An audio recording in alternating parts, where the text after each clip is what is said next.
हरिओम हरिओम। श्री गुरुभ्यो नमः। स्वागत है आप सभी का आज के इस व्याख्यान में। हम सभी लोग अष्टाध्यायी काशिका वृत्ति के साथ पढ़ रहे हैं और उस अध्ययन के क्रम में आज हम लोग इको गुण वृद्धि इस सूत्र का अध्ययन करेंगे। इको गुण वृद्धि यह सूत्र परिभाषा सूत्र के अंतर्गत आता है। अभी तक हमने दो सूत्र जो पढ़े हैं वो दो के दोनों सूत्र संज्ञा सूत्र थे। आज से एक परिभाषा सूत्र पढ़ने जा रहे हैं। ये परिभाषा अनियम की व्यवस्था में नियम करने वाली होती, इसलिए परिभाषा कही जाती है। ठीक है, तात्पर्य क्या है, कैसे इसको हम कहेंगे कि यह परिभाषा सूत्र है, ठीक है, और कैसे यह क्या कार्य करता है यह सूत्र, वो सारी बातें हम लोग आज जानेंगे। एक प्रश्न आया था, वो दीर्घ और ह्रस्व के विषय में, ह्रस्व और दीर्घ के विषय में एक प्रश्न आया था। कई बार वह प्रश्न आ चुका है, तो हम सोचे कि एक बार संक्षेप में उस प्रश्न का समाधान कर देते हैं, फिर उसके बाद इको गुण वृद्धि सूत्र में प्रवेश करेंगे। प्रश्न ये है कि एक उन्होंने जो शब्द लिखा वही शब्द लेते हैं, अंबर। ठीक है, कुछ शब्द ऐसे होते हैं जैसे आ है वो ह्रस्व है, आ है ह्रस्व है, ई है वो मतलब आ दीर्घ है। तो ह्रस्व अ और दीर्घ आ, इन दोनों में कुछ तो वो होगा ना। ह्रस्व अ और दीर्घ अ में से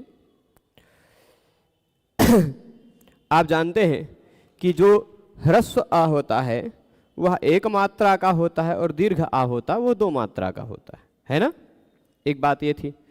दूसरा इनका प्रश्न क्यों बना कि जो गुरु होता है वह दो मात्रा का और जो लघु होता है वह एक मात्रा का, है ना। तो उनको यह प्रतीत होने लगा कि जो लघु है वही ह्रस्व है और जो गुरु है वही दीर्घ है, जबकि ऐसी बात नहीं है। दीर्घ अलग विषय है और गुरु अलग विषय है। ठीक है, दीर्घ जो है ना उसका विषय अलग है और गुरु का विषय अलग है। जैसे अंबर में यह अह्रस्व है पर यह दो मात्रा का है, इसको गुरु माना जा सकता है संयोगे गुरु नियम से। ठीक है, यहां आप इसको ह्रस्व अ मान करके ही कार्य करेंगे, इसको दीर्घ नहीं मान सकते।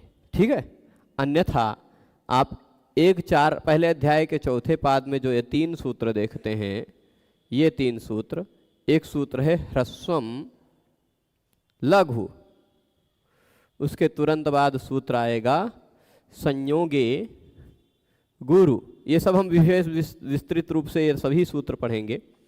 पर दीर्घम च, ठीक है, कहता है कि ह्रस्व जो होता है वह लघु होता है, ह्रस्व की लघु संज्ञा होती है।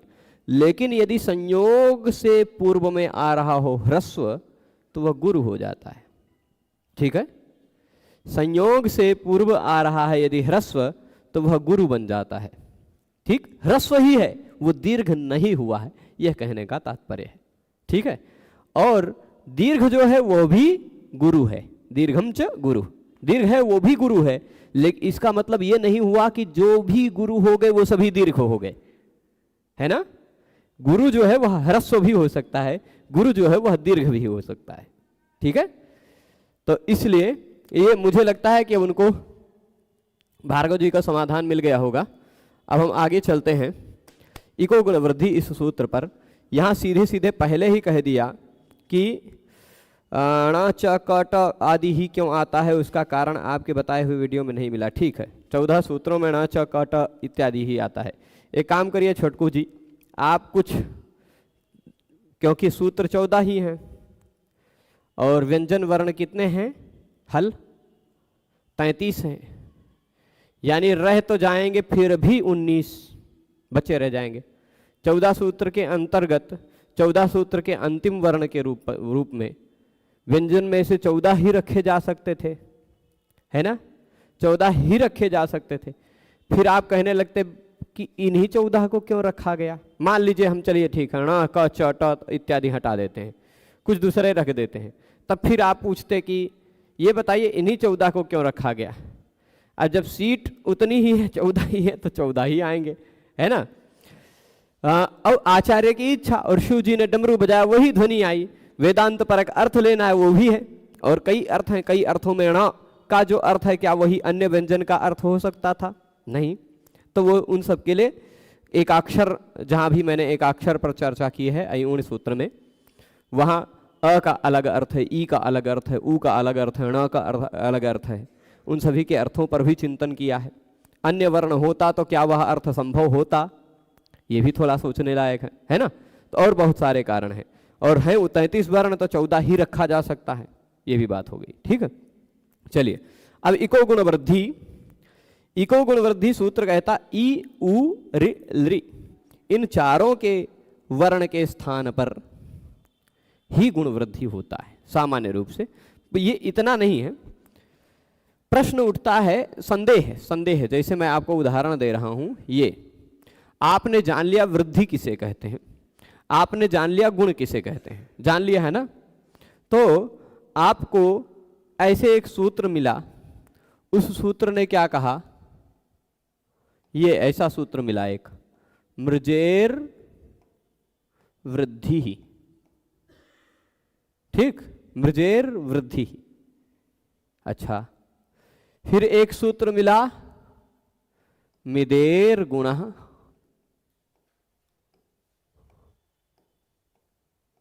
ये आपको जब आप वृद्धि संज्ञा पढ़ रहे थे तो मृजेर वृद्धि भी पढ़ा है, और जब आप गुण संज्ञा पढ़ रहे थे तो मिदेर गुण भी आपने पढ़ा ही है, पढ़ा है ना।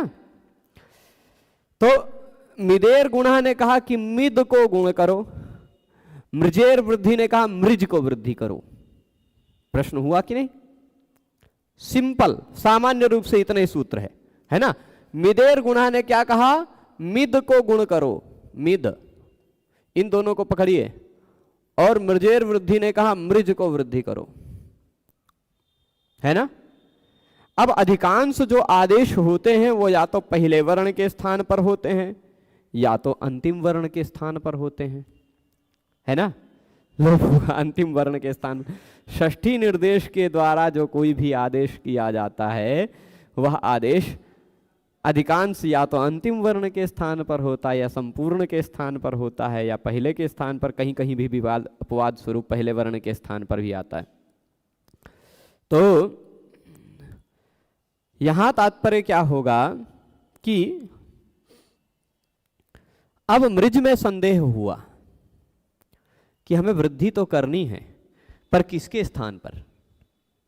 मृजेर वृद्धि ने कहा मृज को वृद्धि कर डालो, पर वृद्धि करेंगे, ठीक है कर देते हैं, पर मृज में 3 अक्षर हैं, म रि ज, 3 है ना, किसके स्थान पर वृद्धि करें?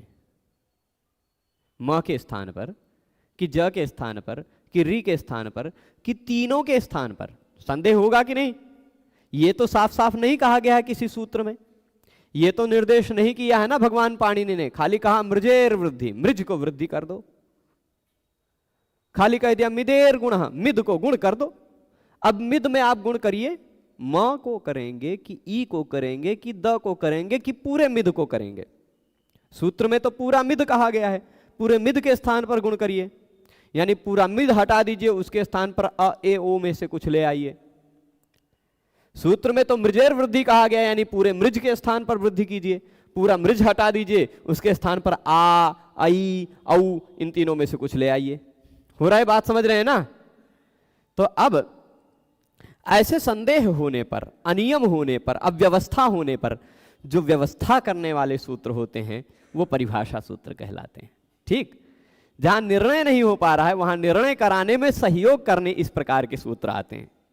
वो कहते हैं कि कहीं भी, अच्छा अब प्रश्न यहां एक और भी उठेगा कि ऊपर जो भगवान पाणिनि जी एक बार बात कह देते हैं वो बार बार नहीं कहते, है ना। जो एक बार बात कह देते हैं वह बात बार बार नहीं कहते, है ना। तो भगवान पाणिनि ने वृद्धि रेचि में वृद्धिरादैच में वृद्धि कहा, अदें गुणः में गुण कहा, इको गुण वृद्धि में गुण और वृद्धि दोबारा क्यों कहा? समझ रहे हैं ना? देखिए, इससे ऊपर में वृद्धिरादैच सूत्र पढ़ चुके हैं, वहां वृद्धि शब्द है। अदें गुणः सूत्र पढ़ा है हमने, वहां पर गुणः शब्द है। तो गुण और वृद्धि ये दोनों शब्द पहले के दोनों सूत्रों में थे, फिर भी यहां क्यों कह दिया गया? बिना कहे भी काम चल सकता था, है ना? बिना कहे भी काम चल सकता था, क्योंकि गुण और वृद्धि का प्रसंग ही चल रहा है। तो तात्पर्य यह निकाला जाएगा कि नहीं, यहां दोबारा कहा गया है, उससे यह पता चलता है कि भगवान पाणिनि कहीं भी गुण शब्द कहें कि गुण करो, और गुण शब्द कथन के द्वारा गुण विधान किया जा रहा हो। गुण दो गुण है यहाँ, इको गुण वृद्धि से यहाँ अनुवृत्ति आ रही है। यहाँ यह समझ लीजिएगा गुण एक और दो गुण है, दो वृद्धि है यहाँ इस सूत्र में, ऐसा समझिएगा। कभी भी गुण शब्द कह करके गुण किया जा रहा हो, या वृद्धि शब्द कह करके वृद्धि किया जा रहा हो, ठीक? वृद्धि शब्द कह करके वृद्धि रेचि, वृद्धि करो, मृजेर वृद्धि, वृद्धि करो। जहां भी वृद्धि कह के वृद्धि करने को कहा जा रहा है, वृद्धि कह के वृद्धि करने को कहा जा रहा है, गुण कह के गुण करने को कहा जा रहा है, वहां पर आप यह समझिएगा कि निर्णय ना होने पर वह जो गुण होगा, वह जो वृद्धि होगी, वह इकह होगी। इकह होगी यानी इक के स्थान पर होगी। अब चले, निर्णय हो गया ना। इक का मतलब क्या है? इक किसे कहते हैं जानते हैं आप? ई, उ, रे, ले, यही चार है ना इक। इन्हीं चारों के स्थान पर गुण और वृद्धि होगी। जब कभी कभी साफ साफ निर्णय ना हो गुण करने के लिए, अगर यदि भगवान पाणिनि जी कई तरह से कहते हैं, मैं उनके कहने के तरीकों को बता देता हूं। पहले कुछ तरीकों को बता देता हूं। कभी कभी पाणिनि भगवान वृद्धि कर देते हैं, लेकिन कहते नहीं है कि यहां वृद्धि करो, है ना? वृद्धि शब्द के बिना वृद्धि करते हैं। जैसे आप एक सूत्र पढ़ेंगे, उदाहरण दे रहा हूं, दिव, है ना? दिव एक शब्द है जिसका अर्थ होता है आकाश, है ना? द्युलोक। इस दिव शब्द के बाद जब भगवान पाणिनि सु प्रत्यय लगाते हैं, उसका स बचा रहता है, तो यहां पर भी वृद्धि कर सकते थे वो, है ना? लेकिन यहां वृद्धि नहीं कर रहे हैं।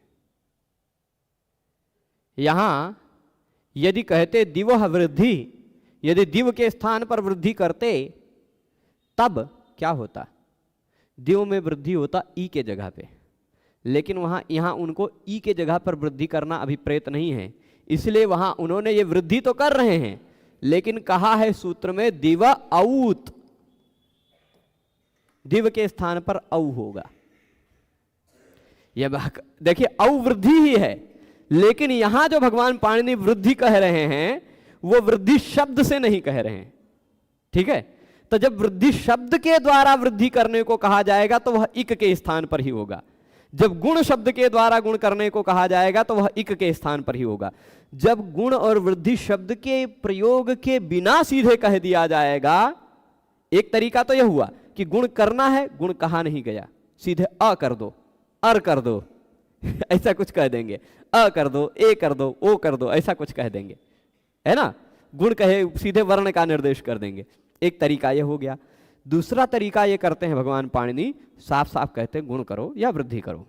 तीसरा तरीका क्या है कि गुण और वृद्धि, ये तो चलिए एक वाला देख लीजिए, तो औ हो जाएगा, तो यह औ किसके स्थान पर होगा? व के स्थान पर होगा, ई के स्थान पर नहीं हुआ, व के स्थान पर हो गया औ, दी औ, ई के जगह पे यह हो जाएगा। जब ई के जगह पे संधि के कारण यह हो जाएगा तो द आधा हुआ, या आधा औ जुड़ा, देव, देव हो शांतिरंतरिक्षम पढ़ते ही रहते हैं आप लोग, है ना? तो वही देव, दिव औत से बना है। यहां वृद्धि शब्द के द्वारा नहीं कहा, कहीं कहीं वृद्धि शब्द के द्वारा कहते हैं, और कहीं कहीं ये कहते हैं कि सीधे वर्णों का निर्देश कर देते हैं। अत उपधाया, जहां उन्हें वृद्धि करनी भी है पर यह चाहते हैं कि वह वृद्धि ई उ ऋ के सिवाय किसी दूसरे वर्ण के स्थान पर हो रही है, तो वहां उस वर्ण का साफ साफ निर्देश कर देते हैं। जहां वर्ण का निर्देश कर दिया इसी वर्ण के स्थान पर करो, वहां तो उसी वर्ण के स्थान पर होगा ना। जहां वर्ण का निर्देश नहीं है और वृद्धि करने को कह रहे हैं, वहां निर्देश न होने पर आपको यह समझ लेना, जहां एक दो तरीका होता है कि एक तरीका तो यह है कि साफ साफ निर्देश वो कर देंगे किसके स्थान पर क्या करो, ठीक, किसके स्थान पर वृद्धि करना है, किसके स्थान पर गुण करना है, ये साफ साफ स्थान का निर्देश कर देंगे। एक तरीका हो गया। एक तरीका ये हो गया क्या करना है ये तो बता देंगे, किसके स्थान पर करना ये निर्देश नहीं रहेगा। तो उस जगह के लिए इको गुण वृद्धि सूत्र है। इको गुण वृद्धि सभी जगह के लिए नहीं है ना। कहां के लिए है? जहां उन्होंने स्थान का निर्देश नहीं किया है, किसके स्थान पर होना ये साफ साफ नहीं कहा है, निर्णय नहीं है, वहां इको गुण वृद्धि आकर बता देगा कि उस शब्द में जहां भी इक दिखाई पड़ रहा हो उसी को गुण और वृद्धि करो। जहां पर वो साफ साफ शब्द या वर्ण का निर्देश कर देते हैं इस वर्ण के स्थान पर करो, वहां इको गुण वृद्धि की आवश्यकता नहीं है।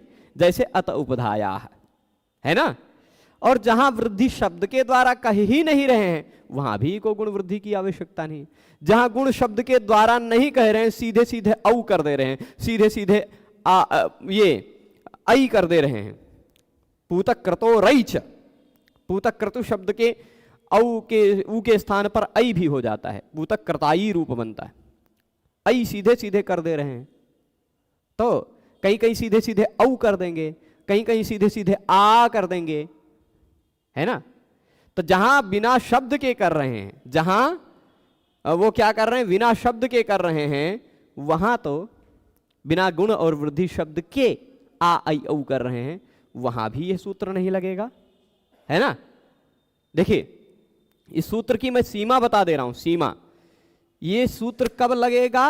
जब गुण और गुण करो ऐसा कह करके गुण किया जाएगा, पहली बात। जब वृद्धि करो ऐसा कह कर वृद्धि किया जाएगा, दूसरी बात। गुण करो ऐसा कह करके गुण प्राप्त होने लगा है, वृद्धि करो ऐसा कह के कि वृद्धि प्राप्त होने लगी है, पर किसके स्थान पर होना यह निर्णय नहीं है, तभी यह सूत्र लगेगा। ठीक है। तीन विशेषताएं होनी चाहिए। क्या विशेषताएं? मतलब गुण शब्द कह करके गुण करना चाह रहे हैं, वृद्धि शब्द कह करके वृद्धि करना चाह रहे हैं, सूत्र में साफ साफ गुण और वृद्धि का निर्देश करके गुण और वृद्धि करना चाह रहे हैं। ठीक है। और ये निर्देश नहीं किए हैं कि किसके स्थान पर होगा, स्थानीय वर्ण का निर्देश नहीं है, वहां पर यह सूत्र लगेगा। जहां यदि वर्ण का निर्देश हो गया है किस वर्ण के स्थान पर होगा, वहां इसकी जरूरतें नहीं, है ना। कहीं कहीं यह गुण और वृद्धि ई उ ऋ के सिवाय भी किसी दूसरे वर्ण के स्थान पर हो जाता है ना। मतलब यह समझ लीजिए कि 90% से अधिक गुण और वृद्धि ई उ ऋ के स्थान पर ही होता है। लेकिन कुछ अपवाद उदाहरण ऐसे हैं जहां पर गुण और वृद्धि ई उ ऋ के सिवाय के वर्णों के स्थान पर होता है, ई और ऋ के अतिरिक्त वर्णों के स्थान पर होता है।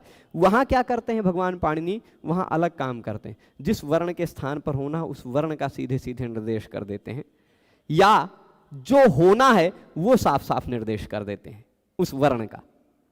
वृद्धि नहीं कहेंगे, शब्द नहीं कहेंगे, वृद्धि करो ऐसा नहीं कहेंगे, औ कह देंगे।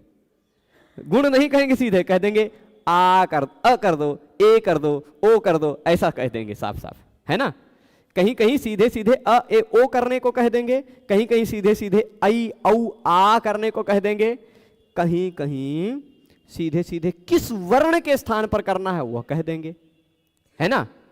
परंतु जहां ये पूरा निर्णय नहीं है किस वर्ण के स्थान पर होना है और वृद्धि होनी है, वहां पर आप इको गुण वृद्धि सूत्र को जरूर ध्यान रखिएगा। ठीक है। इसकी सीमा पता चल गई होगी। परिभाषेयम स्थानीय नियमार्था, यह परिभाषा सूत्र है। कैसा सूत्र है? परिभाषा सूत्र। परिभाषा सूत्र एक नियमन करती है, एक निर्धारण करती है, निर्धारित कर देती है आपको निर्धारित नहीं था कि मिद में गुण करना है, पर मिद में गुण करें किसको? म को करें कि ई को करें कि द को करें कि पूरे मिद को करें? निर्णय नहीं है ना। मृजेर वृद्धि में वृद्धि करनी है, पर करें किसको? म को करें कि री को करें कि ज को करें कि पूरे मृज को करें? 4 प्रश्न उठ रहा है ना, कोई भी उठा सकता है प्रश्न ऐसे ही। तो जब साफ साफ हमें निर्णय नहीं हो रहा है, ऐसी स्थिति में गुण शब्द के द्वारा गुण कहा जा रहा हो, वृद्धि शब्द के द्वारा वृद्धि कही जा रही हो, तो वहां पर इकः इस शब्द को, षष्ठ्यंत के शब्द को उपस्थिति करा लेनी है। इका इस षष्ठ्यंत शब्द को उपस्थित मान लेना चाहिए वहां पर। ठीक है, अभी इसको अब यहां परिभाषा से समझते हैं। स्थानीय नियमार्थ, स्थानीय का निर्धारण नहीं है। स्थानीय, चलिए 2 शब्द ये समझ लीजिएगा, एक है स्थानीय, बहुत काम आएगा, एक है आदेश। ठीक, एक है स्थानीय, एक है आदेश। ये 2 अभी आज समझ लीजिए। स्थानीय क्या है और आदेश क्या है? व्याकरण शास्त्र में स्थानीय उसे कहते हैं जिसके स्थान पर कुछ आ रहा है। ठीक है, जैसे अब मान लीजिए मिदेर गुणः में कहा कि मिद के स्थान पर गुण करो। मिदेर गुणः ने कहा मिद को गुण करो, तो मिद में अब आपको निर्धारण नहीं हुआ, मिद में गुण करना है, मिद के स्थान पर गुण करना है। पर मिद में 3 चीजें हैं, म भी है, ई भी है, द भी है। 3 सीट हैं। इन 3 सीट में से किसके स्थान पर गुण आएगा? जिसके स्थान पर गुण आएगा वह स्थानीय है। संदेह हुआ यहां स्थानियों में कि म स्थानीय है कि ई स्थानीय है कि द स्थानीय है। आदेश तो गुण है, जो आएगा वह आदेश है, जिसके स्थान पर आएगा वह स्थानीय है। ठीक है, जिसके स्थान पर आएगा वह स्थानीय है, जो आएगा वह आदेश है। अंतर समझ रहे हैं ना? तो यहां स्थानीय 3 ही दिखाई पड़ रहे हैं, म, ई, द। इन तीनों में से किसके स्थान पर गुण आए, ये निर्णय नहीं हुआ। उसी तरह मृजेर गुण में कहा कि गुण कर दो, तो मृज में 3 वर्ण है, म, रि, ज। इनमें से तीनों में से किसके स्थान पर वृद्धि हो? मृजेर वृद्धि कह रहे हैं, वृद्धि करो, है ना? म के स्थान पर कि रि के स्थान पर कि ज के स्थान पर, है ना? संदेह क्लियर हो रहा है ना? विषय में कोई अस्पष्टता हो तो बताइएगा। अस्पष्टता तो अब गुण अ ए ओ है, इको गुण वृद्धि में ई उ रि को गुण क्यों, ये कैसे पता चला कि इका शब्द षष्ठी का है?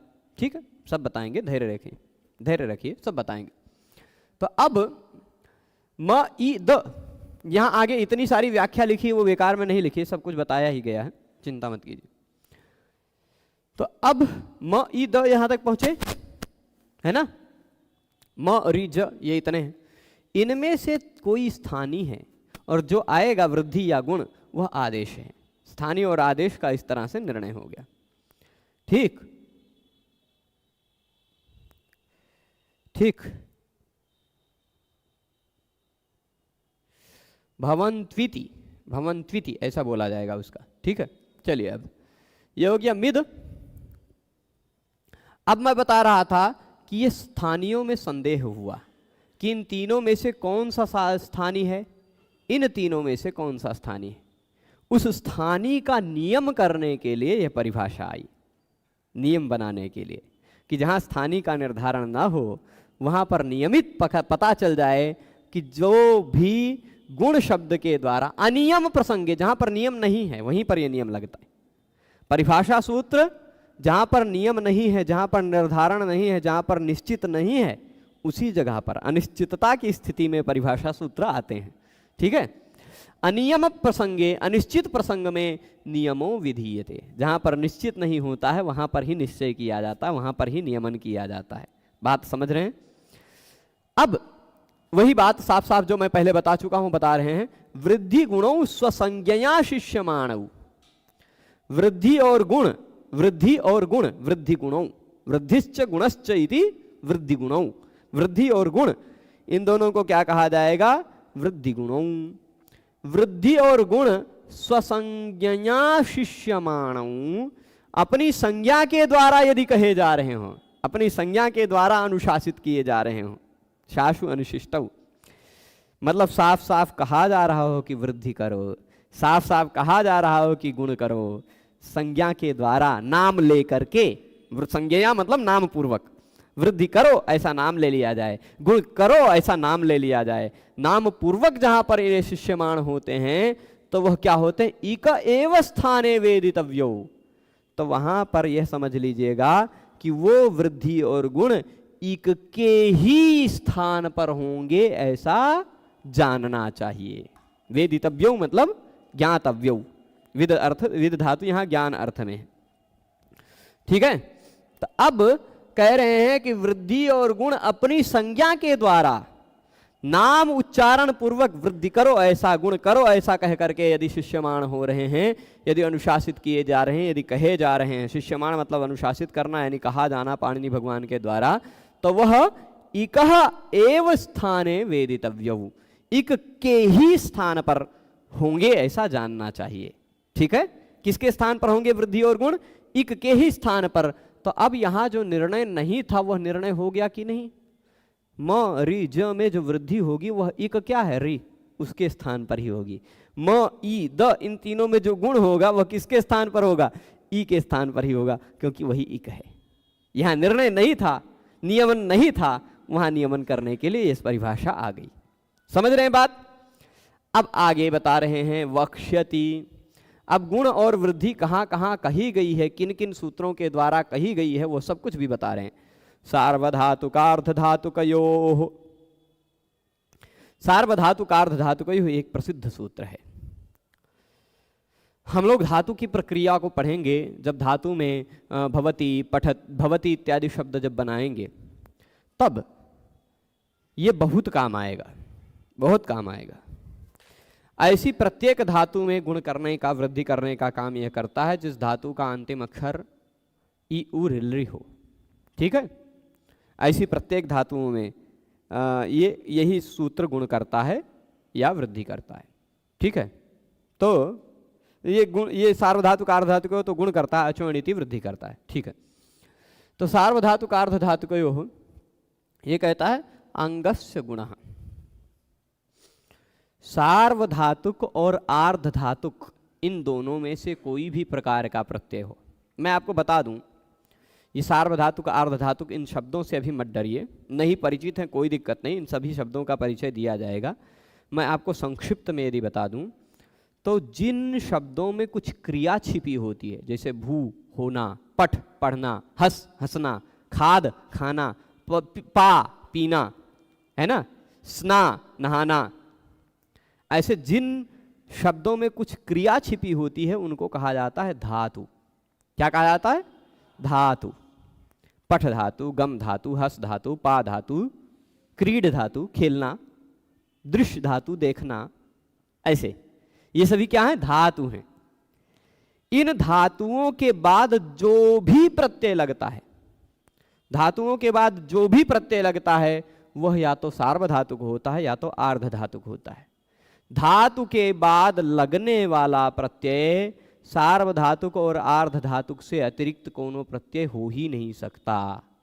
ठीक है, तो अब आप जाने कि धातु के बाद लगने वाला कोई भी प्रत्यय हो या तो सार्वधातुक होगा या तो आर्ध धातुक होगा। ठीक है, इतनी बात स्पष्ट है।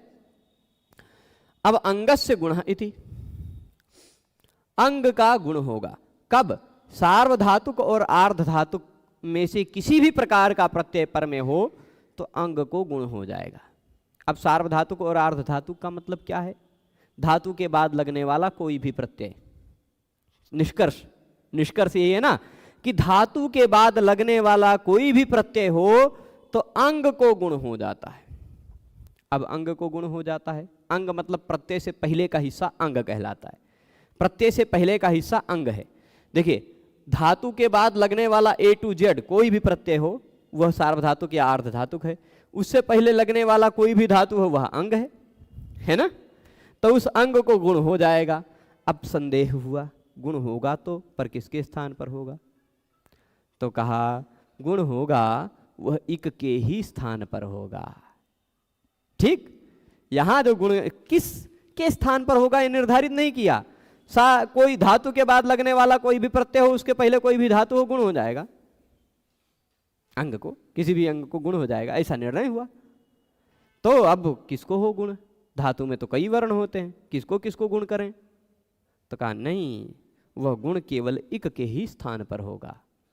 यदि वहां अंतिम वर्ण के रूप में ई उहृ दिखाई पड़ रहे हैं तो ही गुण होगा, नहीं तो नहीं होगा। बात समझ गए? तरति, नयति, भवति, ये तीन उदाहरण दिया। ठीक है, जैसे तीनों उदाहरणों को मैं संक्षेप में दिखा देता हूं। देखिए, हाँ यही लिख डालें क्या? यहां नहीं लिखेंगे, यहां लिखेंगे। तरति, नयति, भवति, त्रिधातु है, नी धातु है और भू धातु है। ठीक है, चलेगा?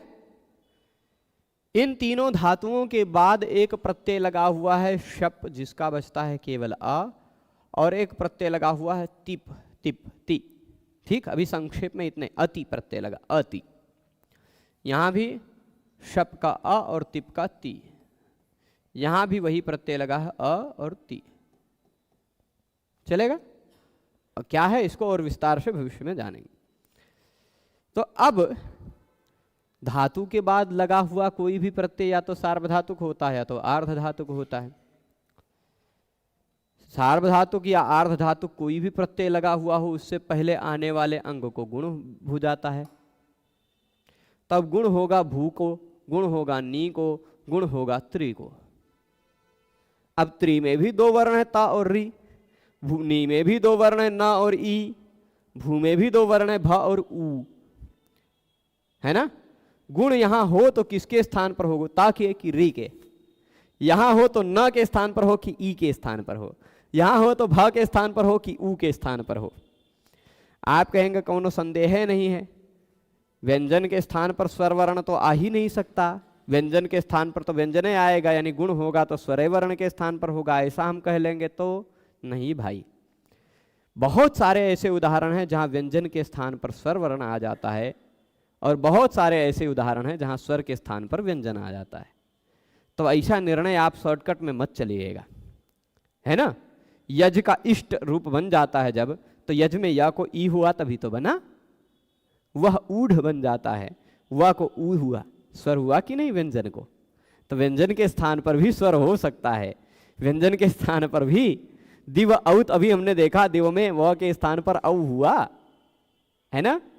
तो व्यंजन के स्थान पर भी स्वर होता है, स्वर के स्थान पर भी व्यंजन होता है, इको यणच, ई के जगह पैया, है ना, इत्यादि। अब अंग प्रत्यय से पहले जो कुछ भी होता है वह अंग होता है, ये बात ध्यान रखिएगा। प्रत्यय से पूर्व में जो है वह अंग है। यस्मात् प्रत्यय विधिस तदादि प्रत्ययंगम, ये आप वहां 1:4 में पढ़ेंगे, पहले अध्याय के चौथे पाद में पढ़ेंगे। ठीक है, अंग को। तो अब यहां संदेह हुआ कि त के स्थान पर गुण हो कि री के स्थान पर, न के स्थान पर गुण हो कि ई के स्थान पर, भ के स्थान पर गुण हो कि ऊ के स्थान पर। संदेह हुआ कि नहीं? निर्णय तो है नहीं, तो इसीलिए बताया गया इकह स्थाने, इक के स्थान पर होगा। गुण और वृद्धि में जब निर्णय नहीं हो पा रहा हो कि किसके स्थान पर करना है, जब साफ साफ शब्द से निर्देश नहीं किया गया हो कि किसके स्थान पर करना है, तो आपको इक के स्थान पर करना है। ठीक है, तो इक क्या है यहां पर? ये री भले दीर्घ वाला है लेकिन है यहां ये इक, री है ना, यहां इक है ई, यहां इक है ऊ। इन्हीं तीनों के स्थान पर गुण और वृद्धि होगी। री के स्थान पर जब गुण होगा, री के स्थान पर जब गुण होगा तो देखिए त हट गया, त आधा बचा अलग। री के स्थान पर गुण हुआ वह आ आया, अभी समझ लीजिएगा गुण, गुण होता है री के स्थान पर तो आ ही आता है गुण, क्योंकि आ ही है। पर कभी भी री के स्थान पर आ होता हो तो वह अकेला नहीं आता है, उरण रपरा के सहयोग से उसके बदले में र जुड़कर आता है। ठीक, हुआ तो आ ही, लेकिन वह र जुड़कर ही आया, तो अर आया, और उसके बाद अति जोड़ लीजिए, बन जाएगा तरति। इसी तरह यहां नी में जो ई था न हट गया, न आधा बचा, ई के जगह पे गुण हो गया, मतलब ए, गुण ए है ना, और फिर उसके बाद अति। इधर भू में जो ऊ था वह हट गया तो भ आधा हो गया, ऊ के स्थान पर गुण हुआ यानी ओ हो गया, और फिर उसके बाद अति। ठीक, यहां तक पहुंचेंगे, हो गया ना गुण।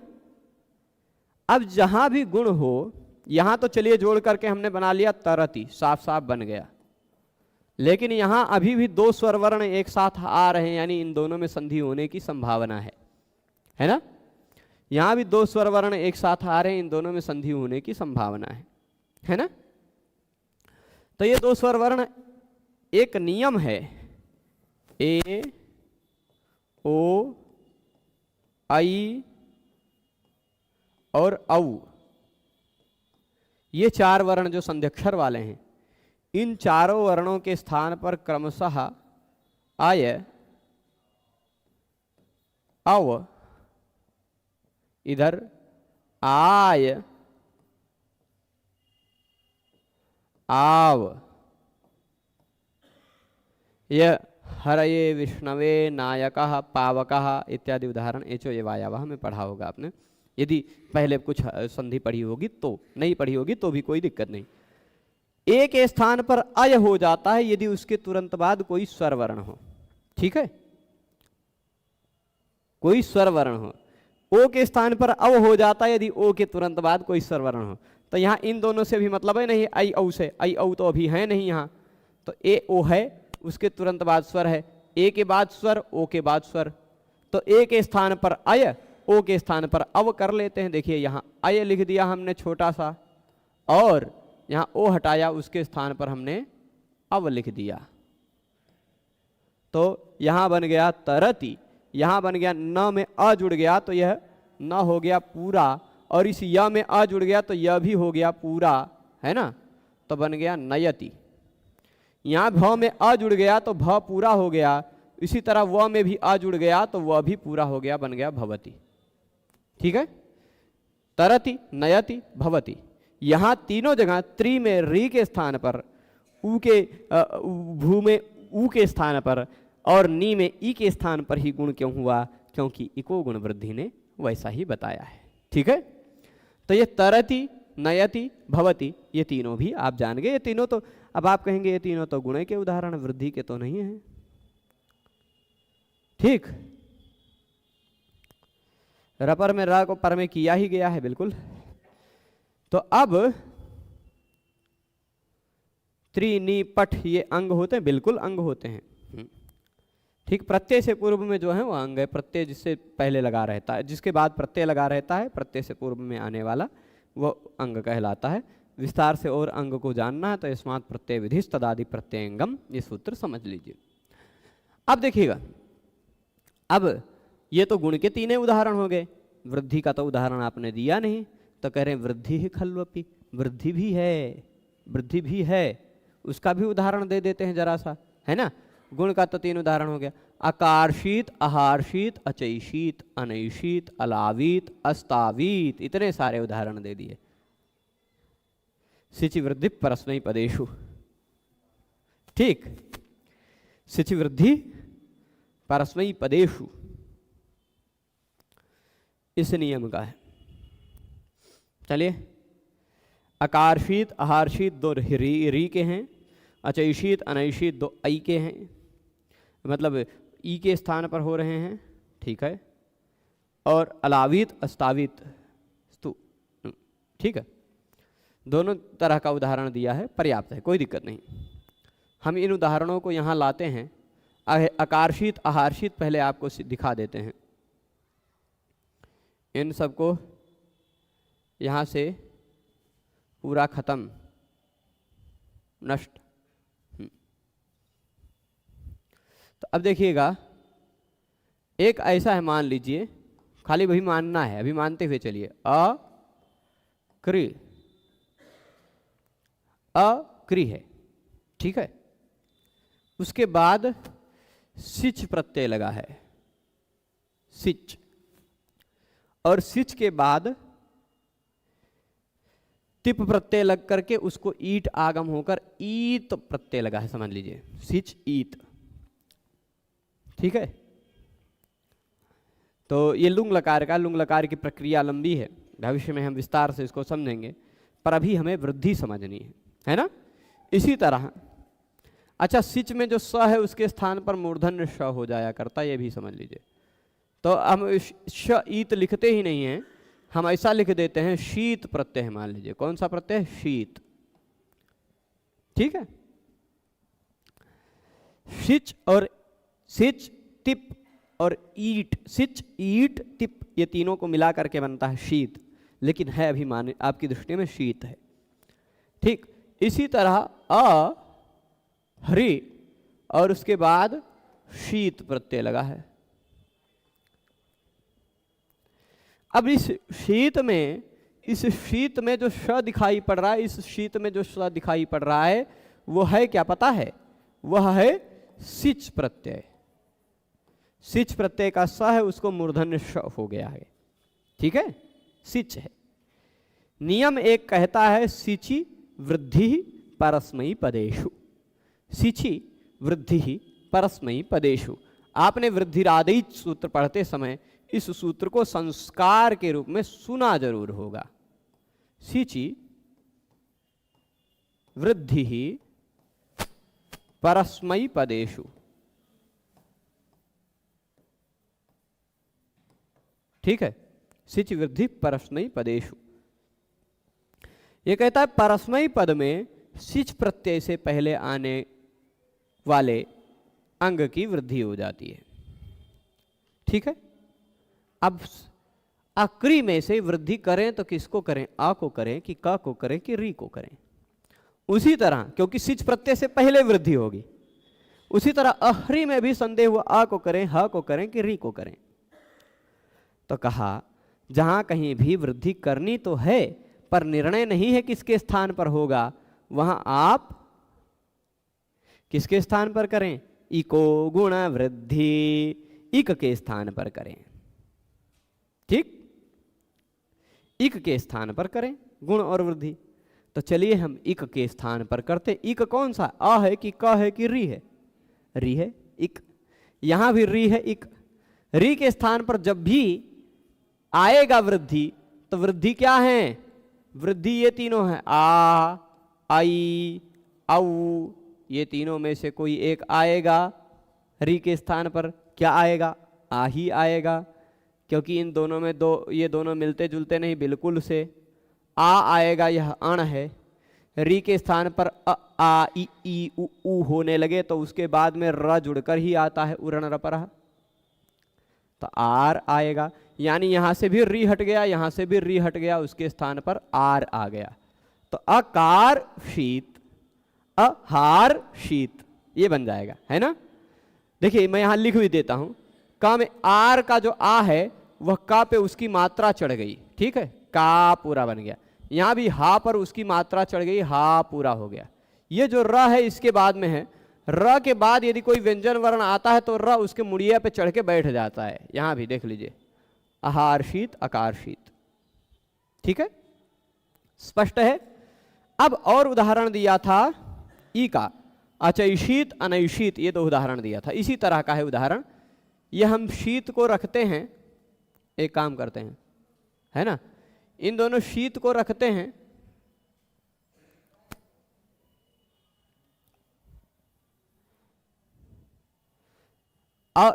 यहां अहरी था, उसी तरह अट आगम का आ है और ची चय धातु का ची है।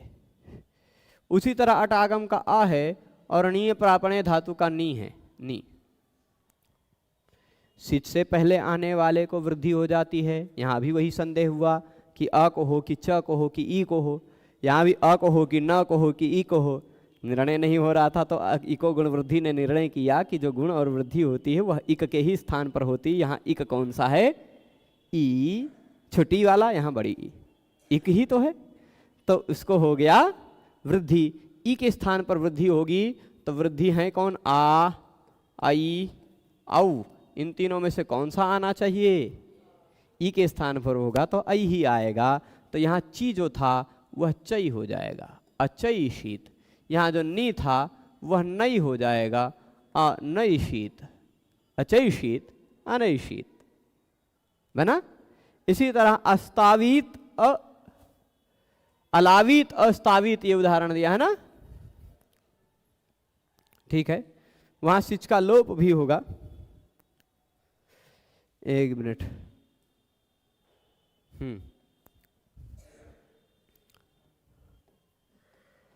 यहां लू अलू है, लुई छेदने वाला, और स्तुई स्तुतो वाला है, स्तु।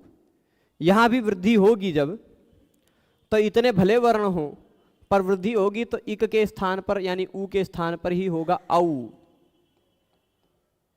और ऊ के स्थान पर ही होगा औ, है ना। बाद में ईत प्रत्यय लगा है, मान लीजिए ईत, यहां भी ईत, ये प्रत्यय की बात है, विस्तार से जानेंगे। तो अलावीत बन जाएगा, अस्तावीत बन जाएगा। कैसे बनेगा? ए ओ ऐ औ अभी मैंने बताया था, उसके बाद कोई स्वर वर्ण आता हो तो ए ओ ऐ औ के स्थान पर अय अव आय आव हो जाता है ना। अय अव आय आव हो जाता है। तो औ के स्थान पर होगा जब कभी भी तो आव होगा, यदि उसके तुरंत बाद स्वर वर्ण हो। तो यही अलावीत अस्तावीत ऐसा हो जाएगा, है ना। औ हटाकर आव ले आएंगे तो ये वृद्धि के भी उदाहरण दे दिए, अकारशीत, अहारशीत, अचैशीत, अनैशीत, अलावीत, अस्तावीत। अब निष्कर्ष रूप में बता रहे हैं कि जहां पर भी यत्र, जहां पर भी गुण और वृद्धि ये दोनों ठीक स्वसंज्ञया विधीयेते, जहां पर गुण और वृद्धि अपने नाम से कहे जा रहे हैं, अपने नाम से कहे जा रहे हैं, नाम लेकर के उनका विधान किया जा रहा है। देखिए सिद्धार्थ जी, इसमें गुण क्यों नहीं हुआ, वहाँ विधानों को हमें समझना पड़ेगा, कहाँ किस बात का विधान किया गया है। जहाँ वृद्धि का विधान है परस्मैपद पद में, वहाँ वृद्धि होगी, जहाँ गुण का विधान होगा वहाँ गुण होगा, है ना। जब सिचि वृद्धि परस्मैपदेशी की बात आएगी तो वृद्धि ही होगी, जब सार्वधातुक अर्धधातुक की बात आएगी तो गुण ही होगा, है ना। सिच प्रत्यय लगे रहने पर वृद्धि, अन्य प्रत्यय लगे रहने पर गुण, वो सारी बातें विस्तार से समझेंगे भविष्य में। तो जहां पर भी गुण और वृद्धि अपनी संज्ञा से विधान किए जा रहे हैं, वहां पर तत्र इकः इति एतत् उपस्थितम द्रष्टव्यम।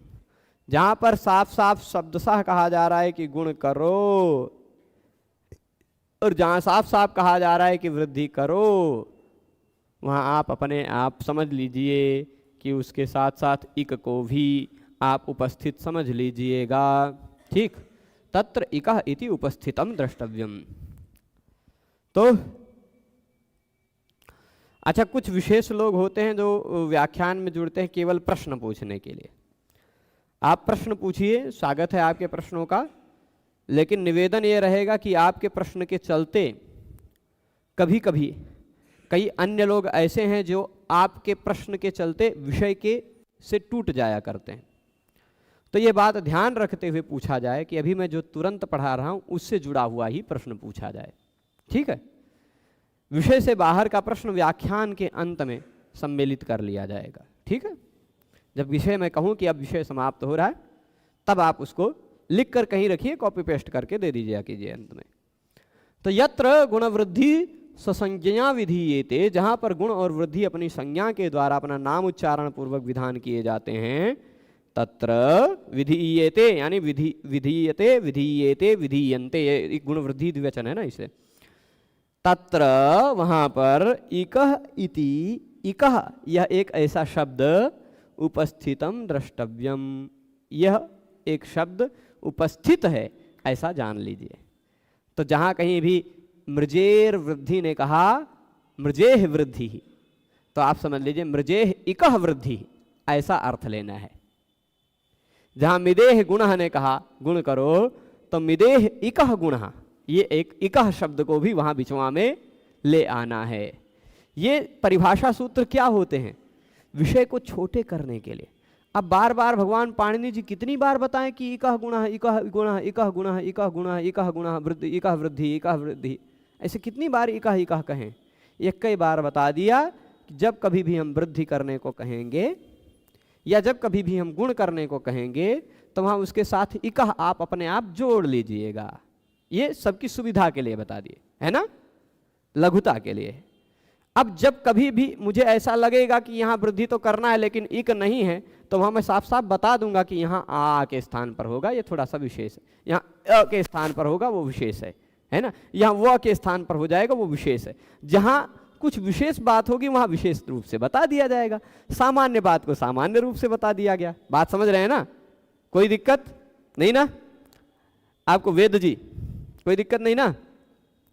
तो किम कृतम भवति द्वितीया षष्ठी प्रादुर्भाव्यते, द्वितीया षष्ठी प्रादुर्भाव्यते मतलब क्या किया हुआ हो जाता है। इक यह एक शब्द उपस्थित है ऐसा देखना, समझिएगा। तो इससे क्या हो जाता है, इससे क्या हो जाता है, तो कहते द्वितीया षष्ठी प्रादुर्भाव्यते। अब द्वितीया और षष्ठी ये अलग अलग मत समझिएगा। द्वितीया मतलब दूसरी षष्ठी प्रादुर्भूत कर ली जाती है। अब चलिए मैं बताता हूं इसको, द्वितीया षष्ठी प्रादुर्भाव्यते को ही समझना है, ठीक है। यहां तक देखेंगे, इससे आगे की बातों को मुझे लगता है कि देर हो जाएगी आज, और श्रीमद् वाल्मीकि रामायण भी पढ़ना है, तो यहाँ द्वितीया षष्ठी प्रादुर्भाव्यते तक समझ लेते हैं। किसी किसी में व्याख्या बहुत छोटी है, किसी किसी में बड़ी है। ये 3 सूत्र भी आपको न धातु लोप आर्ध धातु के किंगिति च, ये 2 सूत्र भी इको गुण वृद्धि के बाद न धातु लोप आर्ध धातु के भी आपका समय लेगा, किंगिति च भी आपका समय लेगा, दीधि वेविटाम समय नहीं लेगा, हलोनंतरा संयोग समय नहीं लेगा, और सारे सूत्र वैसे जो है वो सब समय नहीं लेंगे, ठीक है। ये एक सूत्र समय ले रहा है आपका। तो द्वितीया षष्ठी प्रादुर्भाव्यते, द्वितीया षष्ठी का मतलब क्या है। जैसे कहा भगवान पाणिनि ने ये सूत्र बताया है। चलिए, पाणिनि भगवान ने क्या सूत्र बताया है, एक, यही आप समझ जाएंगे। द्वितीया षष्ठी मतलब द्वितीया और षष्ठी दोनों नहीं। यहां भगवान पाणिनि ने क्या सूत्र कहा है, मिदेह गुणः, है ना, मिदेर गुण हमें ऐसा ही कहा है। उसी तरह कह दिया मृजेह वृद्धि ही, है ना, ऐसा कहा है। तो एक षष्ठी पाणिनि भगवान ने कही ही है, षष्ठी विभक्ति में मृजेह कहा है। षष्ठी जैसे हरि का हरे है वैसे मृज का मृजे है, मिदि का मिदेह है ना। तो वैसे ही मिदेह कह दिया है, मृजेह एक षष्ठी कह दी है। दूसरी भी एक षष्ठी यहां बिचवा में जोड़ दी जाती है, इकाहा। दूसरी भी एक षष्ठी यहां बीच में जोड़ दी जाती है, इकाहा। तो मतलब क्या हो जाता है, मृजेह इकह वृद्धि मिदेह इकह गुणः। मिद धातु के इक के स्थान पर गुण होगा, मृज धातु के इक के स्थान पर वृद्धि होगी। यह एक इक्का, यह दूसरा भी एक षष्ठी विभक्ति वाला शब्द वहां प्रादुर्भूत करा के ले आया जाता है। अब देख लीजिए, एक बार इको गुण वृद्धि सूत्र बताकर भगवान पाणिनि ने कितना लाघव कर लिया। अब उनको पूरे व्याकरण में जब जान गए वो कि कभी भी गुण और वृद्धि होती है, 90% से ज्यादा स्थलों पर वह गुण और वृद्धि रिलरी के स्थान पर ही होती है, तो बार बार क्या बताने जाना। एक ही बार में कह दिया कि इकाह वहां आप अपने आप दूसरी एक इकाह शब्द को आप ले आइएगा। वह शब्द सूत्र में कहा नहीं जाएगा, लेकिन आप समझ लीजिएगा। जहां कहीं भी मैं कहूं वृद्धि करो, वहां आप इकाह को ले आइएगा। जहां कहीं भी मैं कहूं गुण करो, वहां आप इकाह को ले आइएगा। ये भगवान पाणिनि इस सूत्र के द्वारा संदेश दे रहे हैं। बात समझ गए ना पूरी बात अभी तक। तो अब यहां पर वो पूरी लिस्ट दे रहे हैं कि बहुत सारे ऐसे जगह हैं जहां जहां गुण और वृद्धि करने को कहा है, वो सब जगह गुण और वृद्धि के साथ साथ इकाह भी उपस्थित हो जाएगा। वो सारी सूची दे रहे हैं, उन सारी सूचियों को हम लोग कल पढ़ेंगे। आज पुस्तक में द्वितीयया लिखा है, वो द्वितीयया गलत होगा, द्वितीया ही होगा। द्वितीयया यदि लिखा है तो वो गड़बड़ छप गया होगा। मैं एक बार देख लेता हूँ, आपने कहा तो कन्फर्म करने के लिए मैं तुरंत, यदि द्वितीयया लिखा है तो वह गड़बड़ है। द्वितीया षष्ठी प्रादुर्भाव्यते यही सही है, ठीक है। 1 मिनट, हाँ, द्वितीयया षष्ठी प्रादुर्भाव्यते। अच्छा, द्वितीयया है, किस तरह से?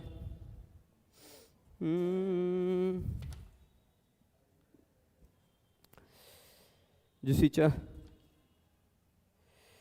यहाँ वहाँ एक ऐसा पद उपस्थित हो जाता है, इसकी इसलिए होता है दूसरा षष्ठ्यंत पद उपस्थित हो जाता है। द्वितीय या गड़बड़ लिखा है, द्वितीय ही है, द्वितीया है ना, दूसरा। हिंदी व्याख्या में वो आप देख लीजिएगा, दूसरा षष्ठ्यंत पद उपस्थित हो जाता है उसी पेज में, है ना।